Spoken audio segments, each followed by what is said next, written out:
All right, now that we're logged in, let us see the following. So first thing you see here is your dashboard. On your dashboard, you can see how many agents are deployed.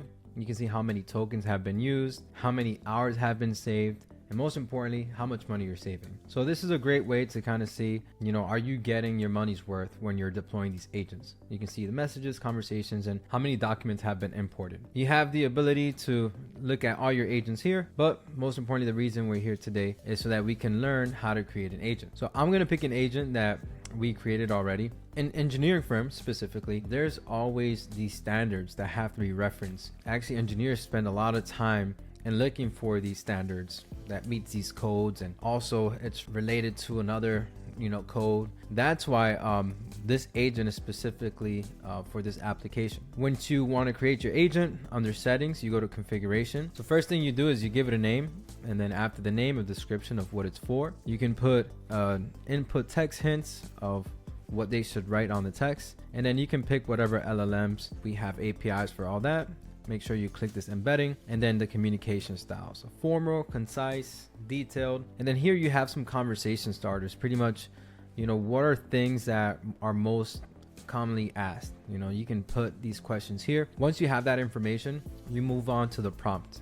We have some templates that you can select from here, but it's always better for you to kind of do this yourself, right? So we have this guide where it kind of gives you a scope on how to go ahead and prompt this correctly. So you have the ability to give it an identity, give it a to-do list, or what not to do, and a response style, right? So once it knows this, and when you look at this agent, its identity is to reference this specific material. Pretty much very straightforward in regards to what it cannot do and what it can do, and the response style. And then we move on to, let's say, branding. We go to branding, we just put the logo, we put some text color, primary color, we select it based off our brand. And then on the knowledge source, you can drop in any type of formats, PDFs, Excel, whatever it is, drop it in there over 500 megabytes.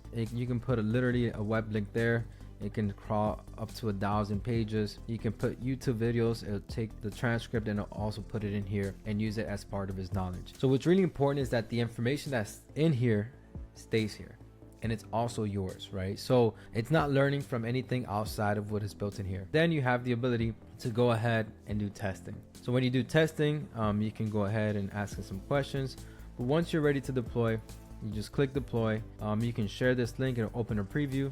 You can also share this link, send it to the people that work with you, your coworkers. You can send it to different clients or whatever it is. But now people have the ability to open up this agent and now start communicating with it, right? So let's say I asked it this question: what parts of the standard apply to vibration and mechanical shocks? It's going to go ahead and reference that part of the document that I uploaded, right?